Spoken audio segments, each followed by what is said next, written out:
இன்னைக்கு நம்ம பார்க்க போகிறது வந்து செக்ஷன் 325 ஆஃப் பிஎன்எஸ் ஆக்ட் 2023. அது எதை பற்றி சொல்கிறாங்கன்னா, விலங்குகள் பாதுகாப்பு சட்டம். ஒரு பேசிக் விஷயம்னா நம்ம தெரிஞ்சுக்கணும்.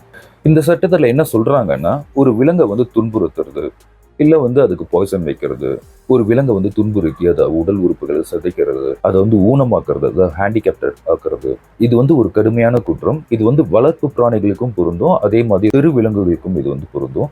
இந்த உலகத்தை பொறுத்த வரைக்கும் எல்லா மிருகங்களுக்கும், அதாவது ஹியூமனையும் சேர்த்து சொல்கிறேன், வாழ்கிறதுக்கு முழு உரிமை வந்து இருக்குது. இப்போ மக்கள் நமக்கு வந்து அறிவு அதிகமாக இருக்கிறதுனால எது வேணும் எது வேணான்னு சொல்லி செக்ரிகேட் பண்ணி ஒரு குறிப்பிட்ட சாரார மிருகங்களை வந்து கொல்றதும், அதை வந்து துன்புறுத்துறதும், இது அதிகமாக இருக்குது அது வேணான்னு சொல்லி முடிவு பண்ணுறதும் வந்து நம்ம வந்து செஞ்சுட்டு இருக்கோம். பட் ஆனால் இந்த உலகத்தை பொறுத்த வரைக்கும் எல்லாருக்கும், அதாவது எல்லா மிருகங்களுக்கும் வாழ்கிறதுக்கு முழு உரிமை இருக்குது. மனிதர்களாகிய நாம தான் அது முழுமையான ஒரு நெறிப்படுத்தி அதை வந்து பாதுகாக்கணும். அதை விட்டுட்டு அதை வந்து கொடூரமான முறையில் வந்து அழிக்கிறதும் இல்லை கொல்றதும் வந்து மிகப்பெரிய தவறு.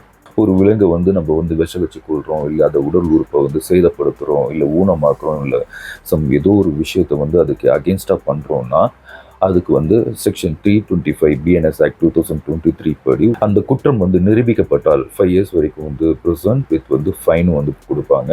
இந்த பிஎன்எஸ் செக்ஷன்ல என்ன சொல்லியிருக்காங்கன்னா, உயிர்னா அதுவும் ஒரு உயிர் தான். அது மனிதன் உயிராக இருக்கட்டும், விலங்கு உயிராக இருக்கட்டும், எல்லாமே ஒரு உயிர் தான் அப்படின்னு வந்து இந்த செக்ஷன்ல வந்து தெளிவாக மென்ஷன் பண்ணியிருக்காங்க. Prevention of cruelty of animal act 1960 இதை பற்றி இன்னொரு வீடியோவில் டீட்டெயிலாக பார்ப்போம்.